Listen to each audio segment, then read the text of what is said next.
Good evening, and welcome to Ultiworld's broadcast of our D3 Women's Division panel.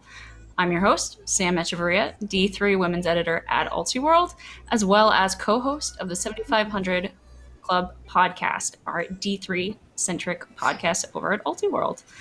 Thanks all for joining and tuning in these unusual times here as we all live our lives through quarantine and everything else going on in the world. What better time to host an online event here with members of the D3 Women's Division community and really getting to hear from current players what it's like to be part of the D3 Women's Division community. So we'll do a quick round of intro with our panelists, and then we'll get into some of the topics we have keyed up for tonight. First up for intros, we'll start off to my video's left, Adrienne. Hey, I'm Adrienne Goldstein. I'm a senior at Middlebury. I use she, her pronouns, and I was handling for Middlebury this year. Awesome. Let's drop down to Abby. Hi, I'm Abby from Oberlin. I'm a fifth year. I use she, hers, and I was a captain and cutter this year for Oberlin. Awesome. And last but not least, Leona. Hi, I'm Leona. I use she, her pronouns. I'm a sophomore at the University of Puget Sound, and I'm a utility player for Clear Cut. Awesome. So for folks who maybe aren't up to date on the latest USAU map, we've got representation from our New England division, our Ohio Valley region, as well as the Northwest region. Thanks all for joining me here tonight. Excited to chat a bit about D3 Women's Division Ultimate and what that experience is like, even as things are kind of strange right now. As I mentioned, we're hosting a virtual panel as sectionals, regionals, nationals, everything else that's going on with delays in play, as well as instruction and other things due to the COVID-19 situation that we're finding ourselves in coexisting in. So wanted to start right off the bat, get the elephant out of the room. How are your teams engaging with each other while you're separated by distance and potentially time zone? I know, Leona, you're currently home in the Midwest, right? Yeah, I am. So I'm a whole 2 hours difference from where my home base is for Clear Cut. But we've had several team meetings and are just trying to continue to connect as much as possible, you know, doing some game nights, like fun stuff. We've also been doing some film sessions. So that's fun. And then we've also been focusing a lot on like updating our website and getting like more logistical stuff that we didn't really have time for while the season was in session, getting that done. Very cool. Out towards the east, anything that we're seeing in the New England region, Adrienne, that Middlebury in particular is doing for the pranksters to stay together? Yeah, sort of similarly, we've done a lot of Zoom calls. We have someone hosting Zoom workouts. We did a trivia against some regional rivals, Williams and Bates, last week, and so that was a lot of fun. But yeah, just trying to stay in touch as best that we can. For sure, definitely. I know I'm on a lot of virtual calls as well, but virtual workouts, that's a great way to stay in shape for sure. Is Oberlin doing any workouts together or doing anything virtual online, Abby? Yes, we did a workout this afternoon, actually. But we've been doing a lot of similar things, film analysis, and like social events. I think we are like really lucky that the community we had like built through the year already was really well set up. And we started a Slack a couple of months ago that has been very successful. So we've started a lot of new Slack channels. And I think people have just been like we try to ask people to be engaged as much as they want and allow them to like step away if needed. We just want to like be there for people if they need it. For sure, definitely. Depending on how you're feeling can fluctuate day to day, and what you need and what your teammates can help bring you can change. So now that we've gotten that out of the way, interested to hear kind of some of the more trends of what it's like to play D3 at your particular schools. So one big question is, what do you think brings players into your program at your school? and really gets them to say playing Ultimate is the thing for me.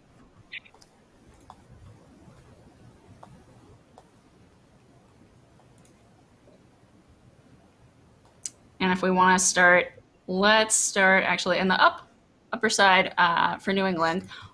What's the Middlebury program like? What draws people to the program at the school?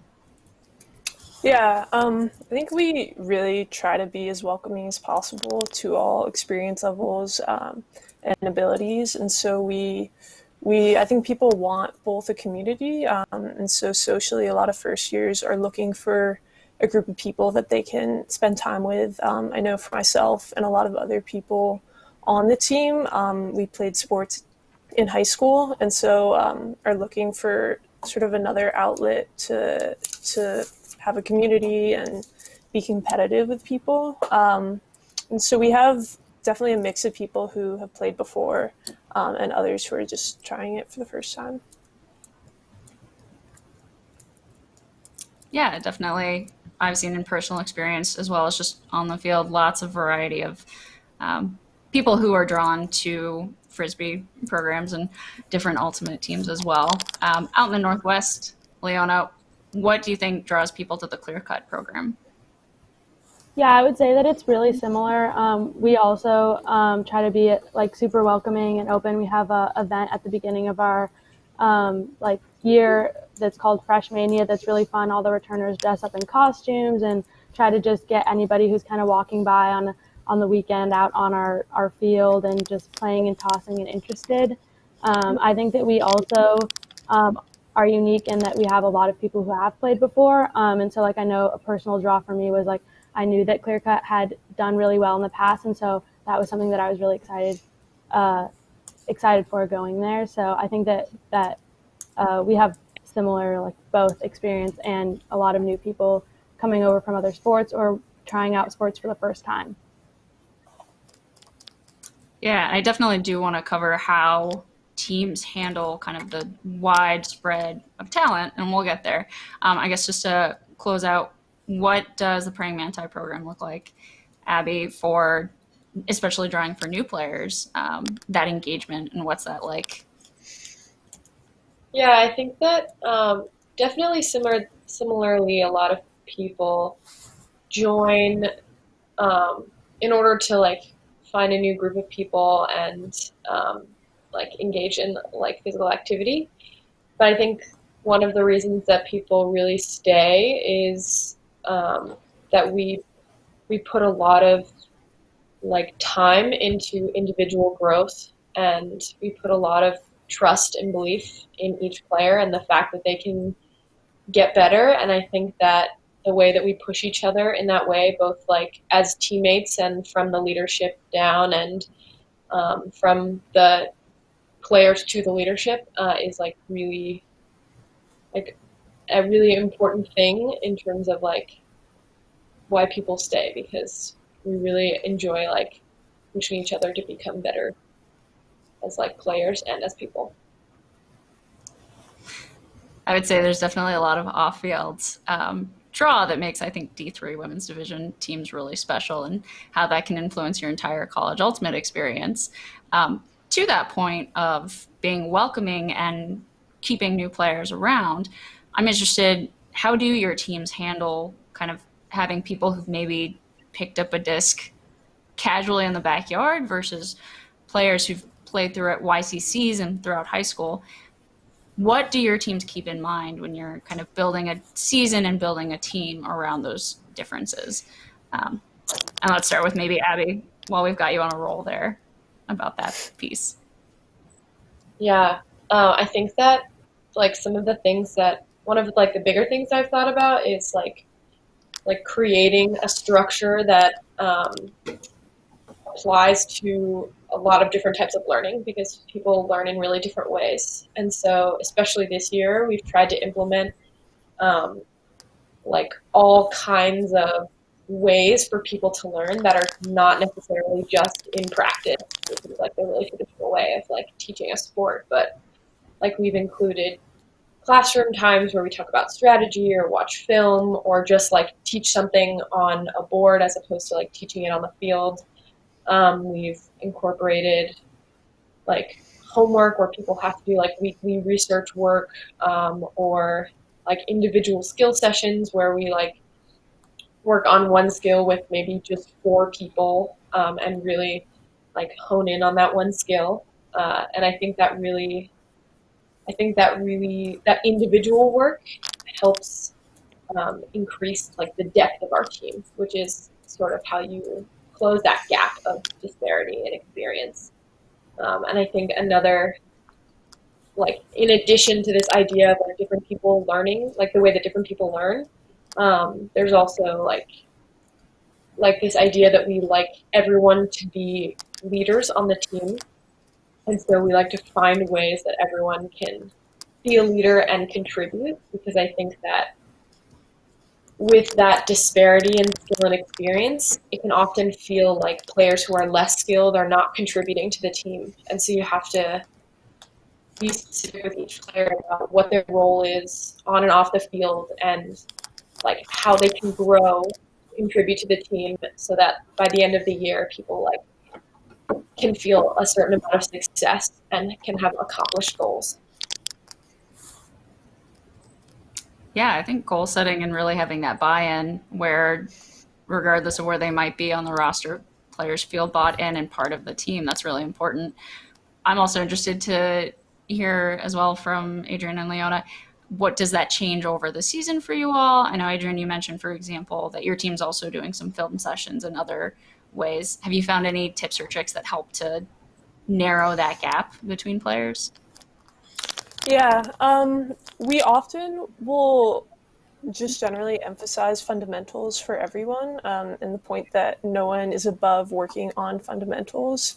And so in terms of like formulating our season, we spent the fall pretty much exclusively working on those fundamentals, and with everyone, both A and B players. And then in the winter, we divide up into 2 teams, although we still have newer players on the A team. And then, yeah, throughout the spring season, we did, and we were planning to have 1 day a week, just exclusively working on skills, whether that's defense or throwing, and then a few other practices that were more focused on team systems and building chemistry.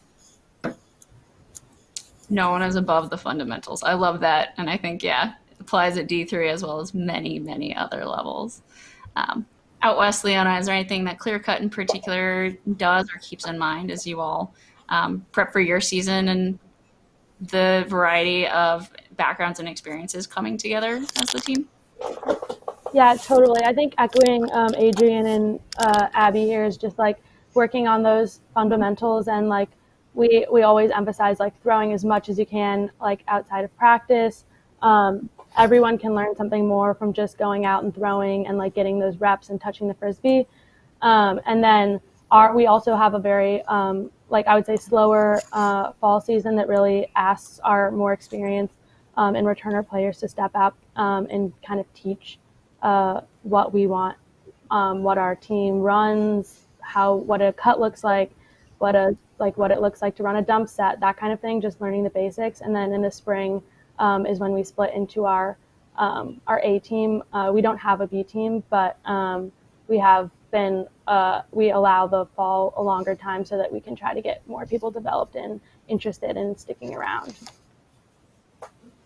For sure, whether it's the culture itself or even in particular the on-field development, that really can get somebody to stick around in the spring and keep working at it and working together.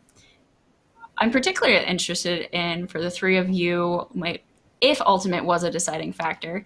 I know we've also got one of our YouTube commenters who asked this question, so perfect segue. Did Ultimate impact your decision on what school to go to?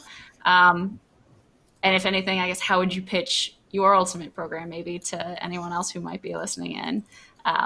Let's start back with you, Leona, and up in Puget Sound. Yeah, so Frisbee was definitely a little bit of a deciding factor for me when it came down to my final choices. I really wanted to go to a liberal arts school, and so with that kind of came more of the D3 program just because of the size of the school and support and finances that we have. But I did choose Puget Sound because I knew they had a competitive and an elite D3 program that I was really excited to be a part of. So yeah, and then what was the second part of that question? Kind of. Yeah, I think so. Clearly, it influenced your decision. Is there a reason why you would want a prospective high school, or maybe to consider Puget Sound in particular, or just D3 in general as something that they should consider if they're able to make decisions like that? Yes, definitely. So I think that the first thing that I would say is you can still have a really competitive and positive like Frisbee experience in D3. I feel like I've been able to grow in a different way than I would have in a D1 program. So like if there's someone is coming from a Frisbee background and looking at D3 programs, don't discount it, because like I would never be learning to handle right now if I was at a D1 school. I'm learning a lot of different skills. I'm having the opportunity to learn how to teach, which I think also kind of helps you improve in other ways. So like it's definitely a different experience, but still like very competitive, especially within our region. We've been really lucky to have tight competition. Definitely lots of inter-region competition up there in the Northwest. I will say I also became a handler when all of our handlers were on study abroad when I was in school. So you're able to find those opportunities to grow and really push yourself, which is cool. Same question to you, Abby. Did Ultimate play a factor in deciding schools? And kind of, do you have a pitch for why folks should consider playing D3? Absolutely not. I barely played Ultimate. I played for like 2 months in high school, and I definitely like emailed the Manti when I got into Oberlin and was like, "Hi, please let me on your team." But no, it was not a deciding factor at all. I did not know I would really be playing. My pitch, I think that a lot of the things that have been said are like exactly the same. I would add like that it's a really great opportunity for leadership and to like play a big role in a team's culture and development, and just like a really great opportunity to like work hard and learn discipline and like fall in love with a group of people and with a sport. I would tack on learning time management to that one as well, on personal experience.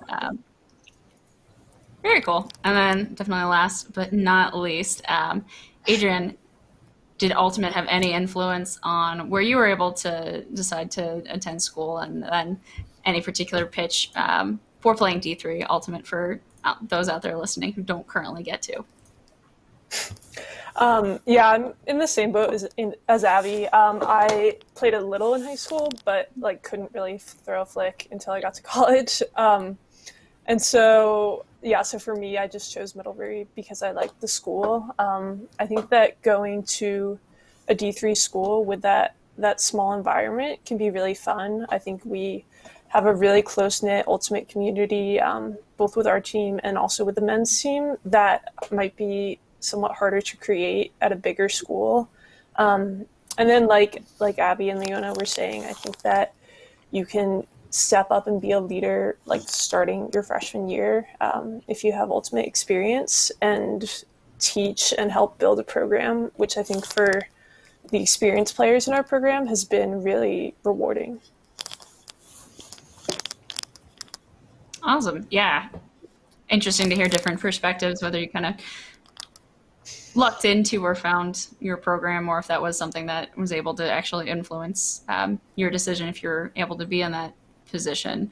To that point about men's division teams, interested to hear, what is that relationship like between programs at your schools? I believe all 3 schools do have corresponding teams in the men's division. Thanks, Adrienne, to pick back up on that. What is the relationship like between the 2 different teams? Yeah, it's really tight-knit and close. We do almost all of our social events together. We play mixed pretty regularly throughout the fall. and then we'll do pickup into the spring. And I think I'm really grateful for them. I think it's nice to have another program to look to, and socially, they're a lot of fun. And so it's definitely a close ultimate community. Cool. And so Leona, what's it like out at Puget Sound? I know we've got Clear Cut, and then we've also got the EPS men's division team as well. Yeah, totally. I think that we have a similarly very close community where we share our field time for practices and stuff, so we're seeing each other every week. We also had the opportunity to compete in mixed regionals for the past 2 years that I've been there out in the Northwest, so kind of just putting a team together and having some fun playing mixed ultimate and just kind of exploring that option too. But yeah.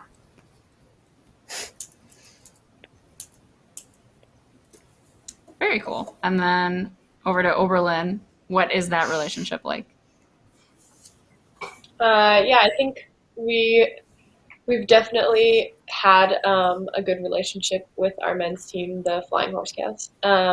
We also go to mixed regionals with them. I think in general we're like more focused on the mixed relationship between our A and B team, and we put a lot of time into that. But we do have like some mixed social events and like go on spring break together and things like that, and have mixed scrims every once in a while. But I would say that we have pretty loving relationship between the two teams. Yeah, I know mixed regionals, I think, came after my time in school. So it's been really great to see D3 programs combine and make that happen in the fall and perform really well at mixed regionals. I know also when I was at Claremont, they had started trying to have a mixed B team so that we could get both players to B team practices, as well as just kind of develop that bond. And as an alumni, it's made me really proud to see kind of how much more close-knit the programs have gotten, because I think that's just been a positive change and addition over time to the Claremont program there. All right, let's take a quick peek at some questions from our viewers. Real quick, just coming in from Mike Ball, 7500 co-host. Abby, will you be taking advantage of the extra year of eligibility being granted to fifth years? And Adrienne and Leona, anybody on your teams taking advantage of it? And overall, how do y'all feel about the adjustments made for the extremely strange 2020 season we're not living through right now? That is a super controversial question. I have no comment about what I mean, I don't think I can physically enroll in Oberlin again, so I probably won't be playing a sixth season at Oberlin. I also don't think I would do that to my teammates. But yeah, a lot of the argument has been about like the financial issues with taking a sixth year, and also like that it doesn't apply to everyone. And I think that like the USAU is really thorough in their explanation of their choice, and I like understand why they chose that way. I don't know. I think it's just like limiting in that probably most people can't take a sixth year like for a wide number of reasons. Like there is no sixth year at Oberlin because it's only undergraduate.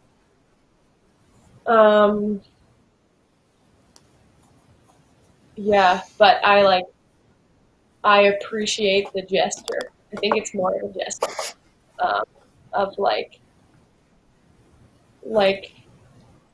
I think I feel like a very unique sense of loss, not to like belittle anyone else's loss, but I think it's definitely unique in that I like have had this expectation of closure for 5 years and have put like a lot of time and work into that like moment. And the way that the college season is set up is that like it really, really, really builds until the end. And so you don't really feel any sense of like success or unsuccess or like finished or completeness until you get to the end. And so I think I appreciate the gesture of like we understand that you didn't get that closure, and we like want to give that to you. And I don't think there is like any perfect way to do that for anyone, because none of us are ever going to get that anyway. So it doesn't really matter. I think that's a very measured take, considering, yeah, a lot of D3 schools are undergrad only. You can't kind of just like tack on another PhD year to your program. Adrienne, is Middlebury also undergrad only? Do you know if anyone is going to leverage that fifth year opportunity or has the potential to? Yeah, we are essentially undergrad only. There are some grad programs in California, but that doesn't really impact us. We don't have any fifth years this year, and so for them, there's no impact. We do have a unique, like some people start mid-year, and so we might have people who choose to take a fall off and graduate in the spring. But in general, agreeing with what Abby said, I think for a lot of D3 programs, there isn't really much impact with this because there's no fifth or sixth year to be taken. Very true. Is it similar at Puget Sound? Do we have any fifth years over there, Yeah. Leona? We don't have any fifth years, and I don't think it's not really a norm per se for people to be taking that time because, again, we're only an undergraduate program. But yeah, I think that it is like potentially helpful for people who started playing Ultimate later and like they really want that extra season. So like it's a good opportunity for like maybe other programs that have more of the capacity for it. Yeah, that's very fair.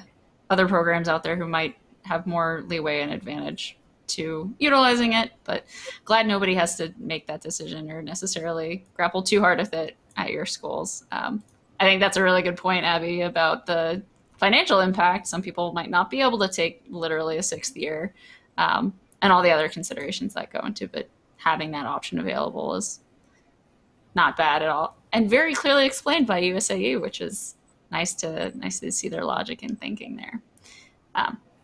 On the topic of kind of culmination of the season, and really it's not over until it's over. I know Ultiworld, we haven't really been able to do our normal award slate for the D3 division just because we weren't able to see a lot of teams play. Middlebury, we didn't even get to see you out in sanctioned play, unfortunately. And we've really only got a handful of major D3 tournaments under the belt. But that said, we're still having the Donovan Award this year because I think it's important to showcase the unique individuals within our division. And this is one of my favorite things that I've gotten to see kind of come about in my time being around the division. Want to talk about your nominees for your team, if you can speak a little bit on who they are and why your team nominated them. So I'll start with Adrienne. For if you can give us a bit of a spoiler for who Middlebury is nominating this year. Yeah, so we're going to nominate Tara Santi, who's a senior, and she works harder than anyone on the field. She, I think, is a leader in her play. She just makes you want to try more, and she'll beat you to the deep space and then beat you on the under when she's on defense. And I'm really excited that she's being nominated for this because she was our president this year. And so she did a lot of behind the scenes work of reserving bands and paying bid fees. And I think that sometimes that work is harder to see for people. And so I'm just so excited for her that she'll be able to be recognized by being nominated for this award. That is very cool. Yeah, I know some of that work even can go unseen at the team level as well. So recognizing a player who's put in and helped build the program, not necessarily on the field, is also a neat way to help recognize them as well. Leona, I believe your nominee is already up on the Donovan site. Maeve, can you talk about her a little bit? Yes. Yeah, so Maeve is our senior captain this year. And I've actually only known her for a little over a year because she was abroad my freshman year in the fall. But we quickly became great friends, and she is such a big, she is the Clear Cut community. I feel like she just really makes everyone feel super included and is really passionate about making sure that people are having a good time and playing. And I mean, she's just an incredible player too. She's so tall. Really fun to just see a throw go up and her just like track it down, and it's like, okay, cool, like she's got that. And so I've had so much fun playing with her, and I'm so glad that we've had the opportunity to be able to nominate her and be able to release that video. You guys should all check it out. It's super awesome. She's so cool. Awesome. Yeah. Clearcut has been pumping out the video content the last couple of weeks here. And I also shared your guys' season kind of clip as well. And I was just like, oh man, there's nothing quite like College Ultimate. That's very, very cool. In a similar vein, Abby, coming to you next. Who is Oberlin nominating for the Donovan Award this year? This is a trick question. I've heard rumors that it's me. That rumor I hear is confirmed. I am going to read a quick blurb that was passed along by your teammates, Zoe and the rest of the Abby Cheng Hype Squad. They wanted me to share. We're nominating Abby for Donovan. If you want the long answer for why we think everyone should vote for her, her full blurb and video will be up soon. Short answer is, though, that Abby has lived and breathed Manti for the last 5 years. She's taught our sport to dozens of new people every year and been an advocate for people throughout the Ultimate community. And she's really, really good. So just wanted to share that from your teammates. Pretty good summary there as well. But loved hearing from all of you about kind of your teammates who you've nominated and are getting to share with us. Like, honestly, I read all the bios. I love it because D3 is kind of like none other in the way that we're able to kind of come together and really have those tight-knit communities and teams and really, I think, change people's lives. So enough of my soapboxing there. Very excited. Donovan nominations are open for one more week. So if you're a D3 team and you haven't gotten that nomination in, get it so that we can hear about the incredible community members from your team as well. All right, going back, let's take a peek at our YouTube comments and questions. And I think this is going to be a pretty good one as kind of we move to talk a little bit more about kind of the state of the division and ways that you all would like to see it get better or improve over time. So we've got some questions here from Keith. Do you feel like increasing participation in D3 women's is valuable? What do you think could help grow the division? So thinking about growth opportunities and the value potentially in increasing participation in D3 women's. I think that could be at the team or at the division level or at the regional level. So real quick, as you all think up your answers there, let's start with Leona and what you're thinking kind of from the Northwest there and what value is there to increasing the division participation.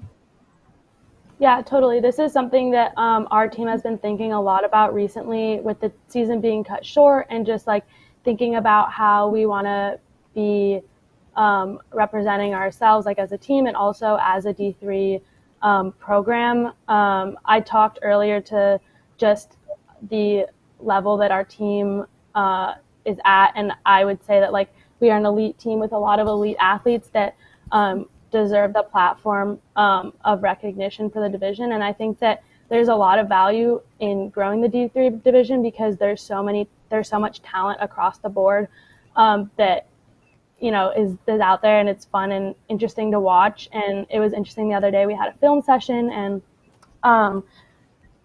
we were watching the Oberlin Bates final game, some film, and just analyzing it. And some of my teammates who were new to the team this year were like, wait, that's D3, that's nationals, that's so cool, like I want to watch more of that. And we're doing an entire film session just on D3 next time. And I don't know, that's really cool to see like that interest and that spark. I think that as far as growth goes, equally as building our own programs and trying to get our voices out there, having the platform and coverage of the division is really important to let people know that we're out there and that this is happening. And there are players to watch. So yeah. Yeah, very cool. I think kind of a refrain that pops up in, I would say, women's sport in general is you can't be what you can't see, and that wanting to have role models and showing other people what they can achieve and reach out to is really important. So that's cool to hear, even at the D3 level, understanding kind of what level D3 can reach and rise to is really neat to hear.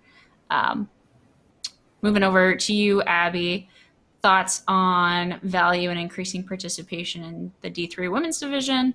What do you think could help grow that participation? Or what is Oberlin doing to grow that participation? Yeah. My initial thought is that I think every team in D3 women's is currently doing the work to grow the division right now. And that work is like being done every day. That like we all work really hard to engage, and like just the question you had earlier about like why people stay on the team, like my team has like we polled the team and asked everybody like why they stay, and like we use that information to like keep building the team forward, and we like work really really hard at the beginning of every year to like implement new recruitment ideas and like grow our B team and make sure that like our community is really involved and really taking care of individuals. And I think like the work that is done to take care of everyone and keep everyone involved on the team is how we grow the participation of the division as a whole. It's like on the team by team level. Yeah, one player at a time. As a side anecdote, when I was at FCS D3 tune-up, a few teams, they have female players, but they don't have enough of a base at their school to have a women's division team. And I heard an observer grabbed kind of the group of 5 women and said, if all of you bring one friend next year, you can have a women's division team, if they so chose and they wanted to do that. And so, yeah, it's literally those individual relationships and those individual players that can make the difference and grow that spark. And I love seeing all the new teams that I'm always every year looking to see what teams are new, who's using the USAU Women's Startup Project funds, and kind of accessing those. Adrienne, over at Middlebury, same set of questions. How are you all thinking about growing the division? What more would you like to see to help grow the division, the value add and increasing participation? Yeah, I think I feel really lucky to be in the New England division because we have so many teams all within driving distance of each other. And I think that being able to play each other several times over the year at conferences and regionals and sometimes in spring tournaments helps us push each other to get better. I know like my sophomore year, we just missed out on going to nationals. And so I think that experience as a whole made us really want it more. And I think on a bit of a more local level at Middlebury, we are just trying to expand our player pool by having this B team, which is new for us, and also like having it be as accessible as possible. And so trying to balance things like time commitment so that everyone can participate in Ultimate, even if they don't necessarily want to go play at D3 Nationals. Yeah, finding the shape and fit of Ultimate that works for them and keeps them engaged. You all, if you don't play club currently, you'll definitely hear about what that looks like when you leave school and kind of how to fit Ultimate in the right shape and form in your life. But yeah, that's good to think of as well at the college level.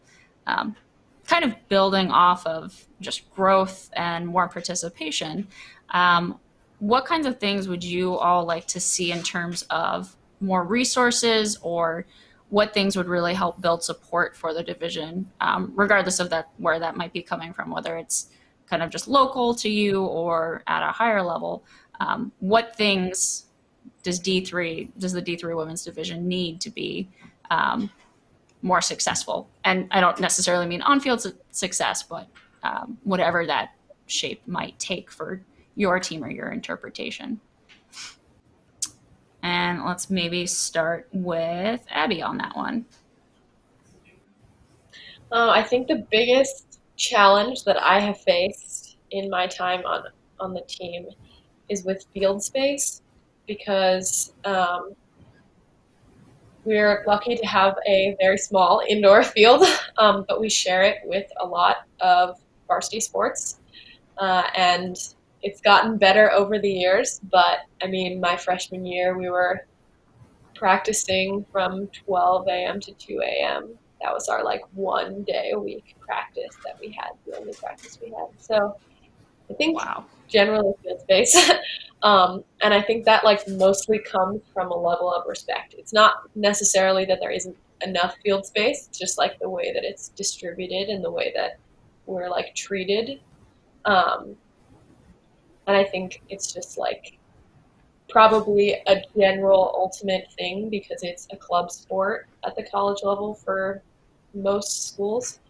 And I think, you know, of all the divisions, D3 women's gets the least respect, as you might expect. And yeah, I think we are like, my school's pretty lucky we get a lot of financial support from the school. And we also have been, like, our A team has been really lucky to find coaches, and our B team has been lucky to find coaches for the most part. And I know a lot of schools struggle with those two things, especially in D3 women's. And those are like really, really crucial resources.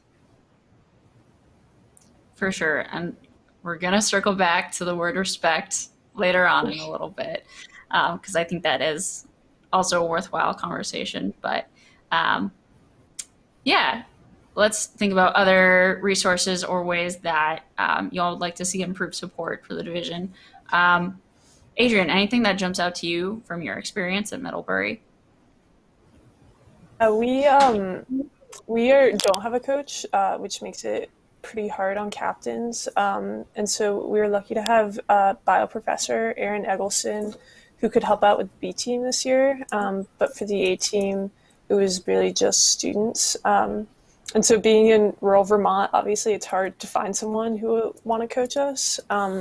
But I think as much as there can be resources particular to the D3 division where you have such a broad range of skills, and having those resources online would be really helpful. For us, we get a good amount of money from our school, but there's a lot of restrictions on what we can use it for. And so for flights and hotels, we can't use our school budget, which makes going to tournaments really hard. And so we get a lot of financial support from our community, parents, and alumni. But financially, it's difficult to go to tournaments more than just spring break conferences and regionals because of money reasons. That's, very understandable. Hard to get where you're going to play if there are limitations there. And to the point about coaching, it is very interesting at events like nationals to see how many teams do have those coaching resources based on where you are or the ultimate community around you. And worthwhile to think about maybe ways to broaden that reach if people are available online, as we're all getting very comfortable working together online for everything that's going on. Out in the Pacific Northwest, Leona, what kinds of things do you see as spots for improvements in terms of resources or support for D3 women division teams? Yeah, very similar to Abby and Adrienne, just echoing kind of the financial thing. And we are a club sport, so we are funded through our A-Subs, which is our student club organization. And we've been lucky to be able to get enough money for them to be able to travel and do some tournaments. But I think that having the opportunity to have more close competition games against teams that aren't just in the Pacific Northwest would be really useful to kind of elevating our team and others in the division on whole. I think we're lucky to have teams like Pacific Lutheran and UP that are fairly close that we can play, but it would be really fun and really awesome to be able to play teams like Oberlin and Middlebury, you know, at a tournament in the beginning of the season where we can have those matchups and then grow in them and be able to not just see each other at nationals. So. Totally recognize those from my days as well. I know back when I was in school, there were a few years of the D3 warm-up, which the goal was to kind of hopefully bring together that competition. I know on the men's side, my co-host Mike has run a men's division and maybe looking to expand to include a women's division just because that cross-play is amazing, getting to match up and play each other and look all that much more forward when you do get to meet up at nationals, hopefully. All right, wanted to circle back to the topic of respect for D3 and particularly the D3 women's division. So folks might have seen there was a hot take debate last week. I would say the right word is pitting the YCC and D3 divisions against each other. And I wanted to talk about kind of overall perceptions of the division and ultimate played in the division. Do you feel like the division is respected and supported by the community? Do you feel like there are opportunities for improvement? I guess, how do you feel and what would you like to see done the same or differently? Let's start with Adrienne on this one.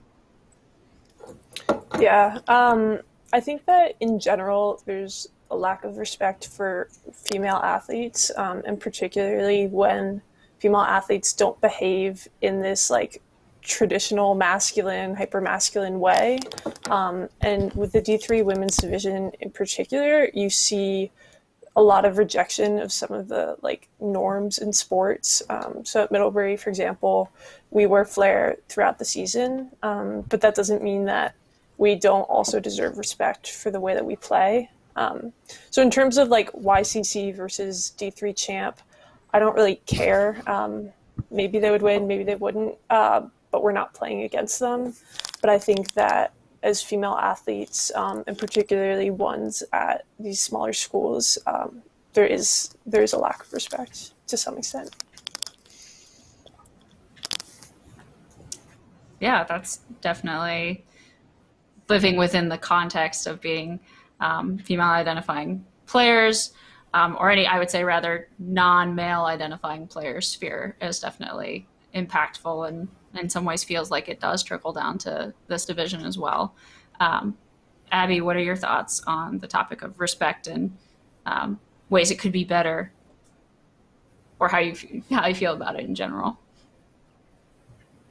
I think that, I definitely like agree with everything that Adrienne said, and I think there's like a huge lack of respect, both like because it's the women's division and also because it's D3. I feel like at a lot of levels, like I think this like ties directly into the lack of resources, and that there's a lot of assumption that because you go to a D3 school and because you haven't had access to a lot of like good ultimate resources, that you're then like not good enough. Like you are a lesser player because you haven't been coached by a really important famous person, or like you haven't like been able to match up against a really good player at every practice, and you like haven't learned like 3 different kinds of zones because you haven't been on enough like other teams, because you like weren't good enough to be on a club team or something. And it's just like there's just a lot of assumptions made about like how good you can be coming from a D3 program, which is like kind of absurd because like back to another question we were talking about, which is like, why do you choose your school? Like I would say that like different from a varsity sport where a lot of people choose their school based on like the team because they're going to that school for sports. Like most people who play ultimate don't do that because they just start ultimate when they get there. And so like the fact that it's not like you were like chosen to be on a D1 school or chosen to be on a D3 school. Like, yes, there are tryouts for some D1 schools, but like it has nothing to do with how good you are as a player. And I think that it's so much more impressive to me to have a D3 player who like built their program from the ground up, who like had to work really hard to like find what Adrienne was talking about to teach their players, who can like have the discipline to like create a rigid schedule for their players and like teach them in all kinds of ways, teach them how to be leaders and teach them how to be athletes and teach them how to be teammates, when like nobody taught them necessarily how to do that. I find that like I wish that there was more acknowledgement of how difficult that is, like how hard it is to be on a team where you like everybody on the team is the coach and is doing the work that a coach would do. And I think there's so many opportunities to improve as an athlete and as a person on a D3 team, because you can like learn how to be a leader, and because like a lot of our team we have all of these feedback systems set up so that we can like push each other to be better people and to be like more empathetic and more understanding. And I think that I feel like I wouldn't know because I've never played in a D1 team, so I don't know what the difference is. I'm sure it's like something that you learn across college, but I think that like is really unique to D3.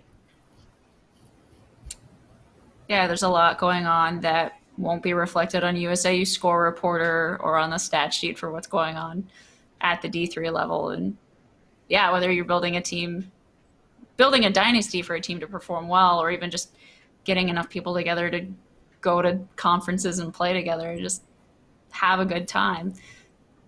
Yeah, I think that is a great thing to highlight and think about before people just maybe start posting opinions or how they engage with D3.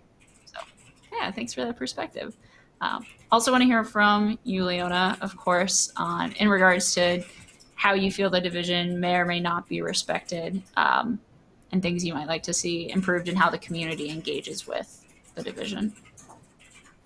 Yeah, I feel very similarly. I feel like there are a lot of assumptions with D3 Women's Ultimate that it's easy, or, it's just fun and you're there to have like a good time.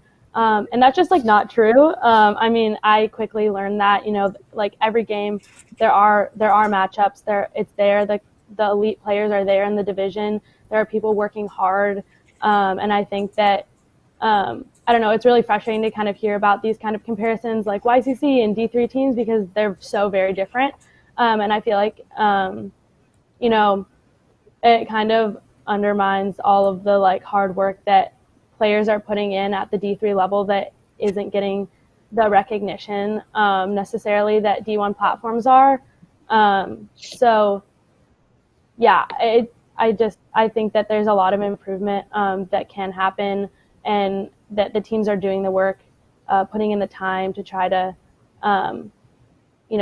get that recognition out there. And something that our team has been really focused on the past 2 years is just hyping each other up, like knowing that we're here for each other, we're here to make really cool plays, we're here to ball out, and like also have a great time, but that, we are competitive.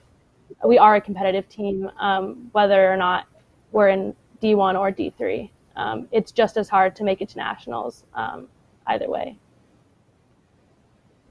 For sure. I mean, when you guys see the 7500 Club retweet your teams, it's Mike or I mashing those buttons because we want to show the rest of the division like all the awesome things, usually on field, that you all are putting together and making happen. But yeah, I think fewer assumptions, it sounds like, and more just support and kind of lifting each other up through the various means, whether that's checking teams out at tournaments or maybe on social media, because that one's easy while we're all socially distanced, and just generally coming maybe at it with a perspective of more respect and kind of waiting to listen and hear what teams have to say.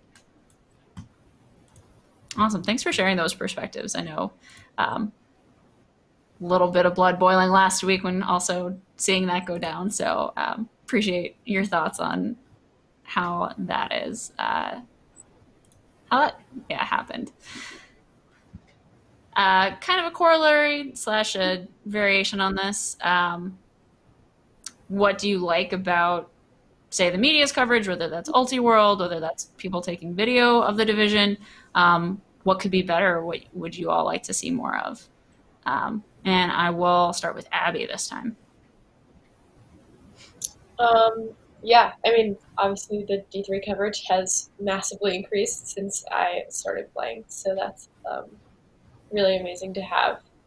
I think in general, like, it would be great to have like more people and more reporters like at tournaments and at things, just like learning more about teams. I think like you do a lot of like surveying teams and asking like from us like what's going on with us, which I really appreciate. And I think like continuing to like try to highlight a variety of people and like get more names on Ulti World. I think that's really important. For sure. Thank you for the pitch. Anyone out there listening, if you're passionate about D3, whether you're still in school or you're an alumni or you're way past college, couldn't do it without the Ulti World team and support that we have. And the more people we have in the more regions, I know when I can, I drive down to Rockford and I catch tournaments that are local to me to get a perspective on teams and talk to coaches and talk to players.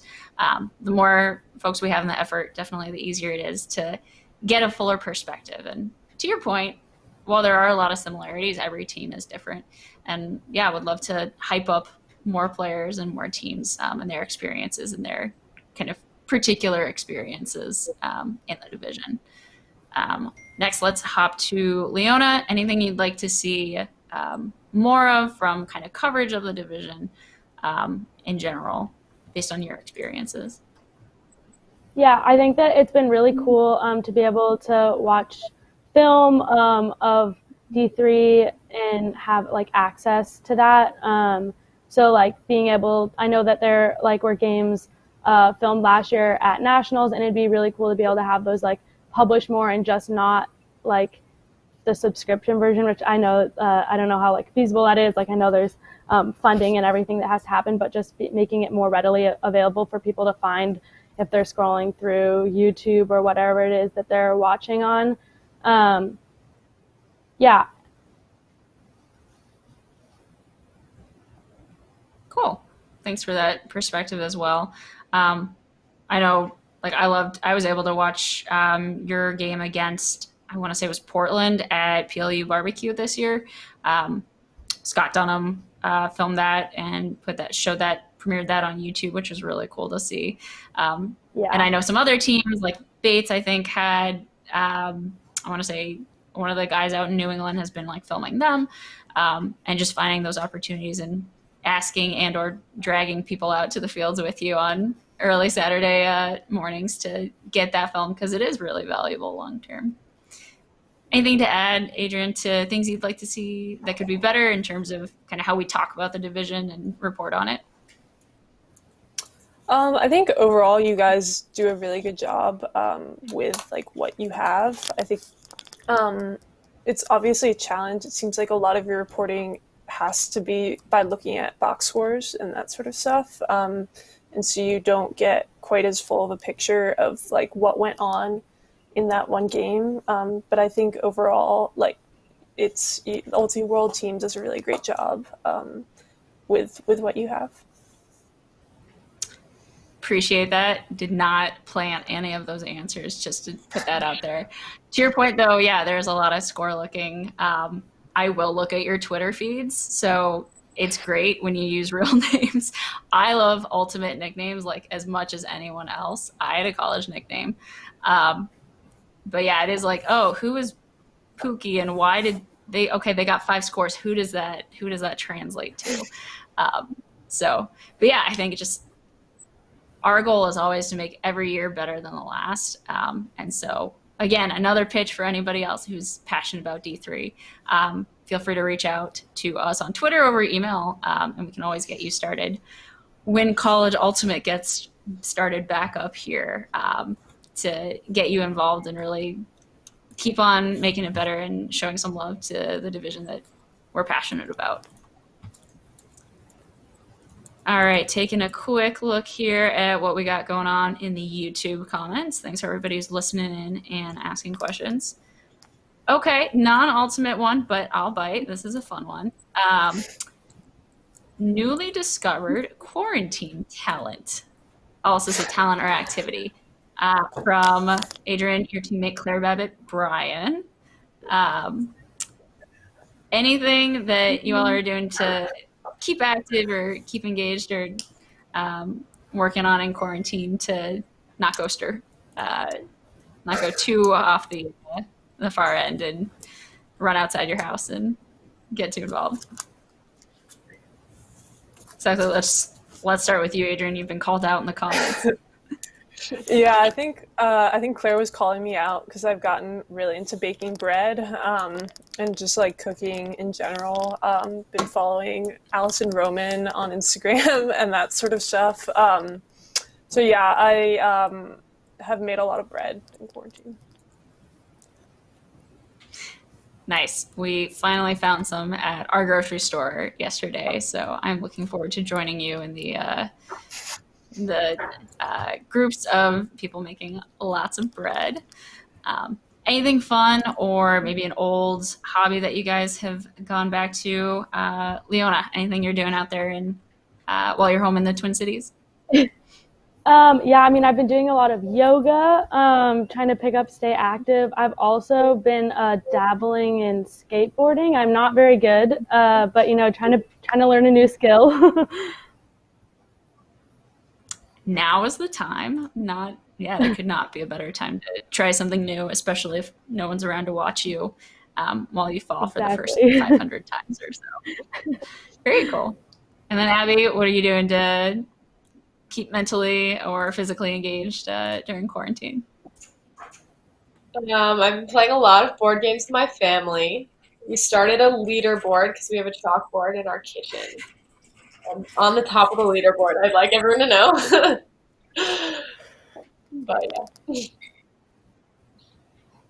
That is fun. Yeah, you could have hopefully months long, we'll see, saga of going through all the board games in the cabinet to see how that goes through.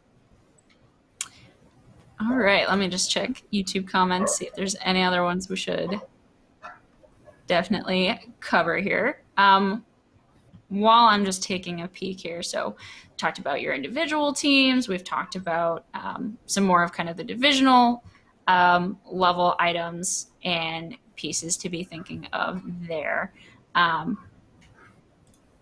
Is there anything else that you want viewers to take away about the state of the D3 women's division? I guess it could be why it's special to you, or just in general something that they should keep in mind the next time they see one of your teams scroll by on Twitter. And for this one, I'm going to start with you, Leona. Kind of what takeaways do you want?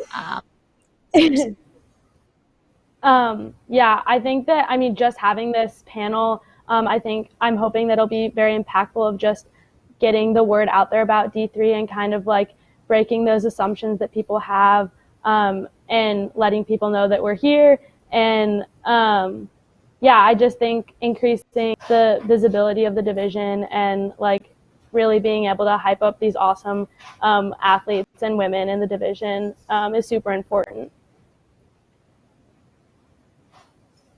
Awesome.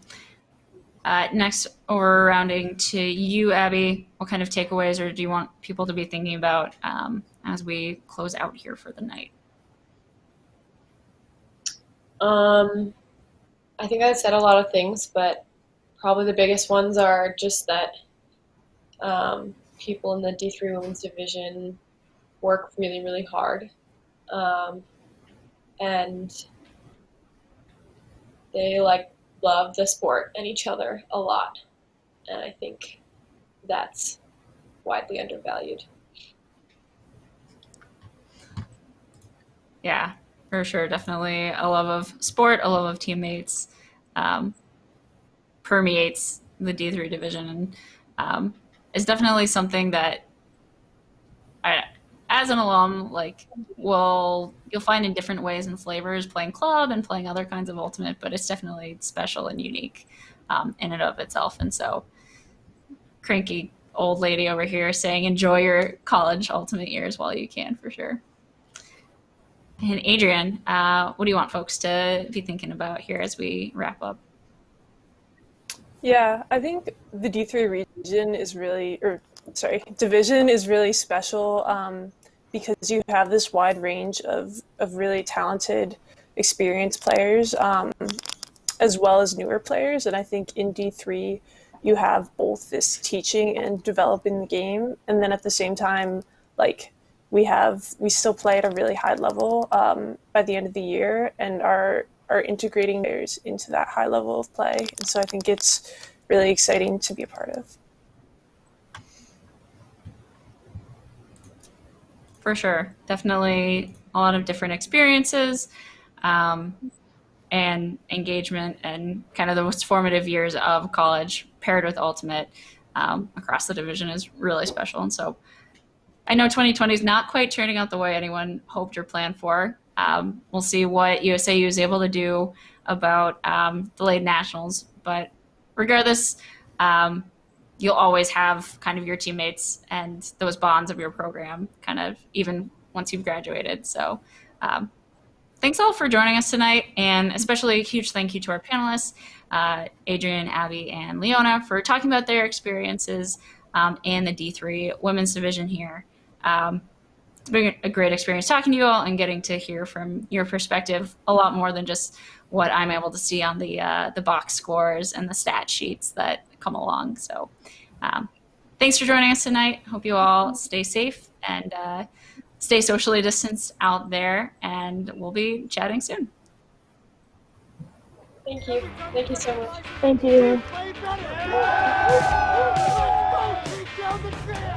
An Ultiworld subscription gets you closer to the players and personalities you care about with game video, in-depth written and video analysis, He's going to take off deep, but what he does is very simple. documentary shorts, And we've played Brute Squad before, and it just feels a little bit harder to lose this year. and a whole lot more. To get your subscription or learn more, go to ultiworld.com/subscribe.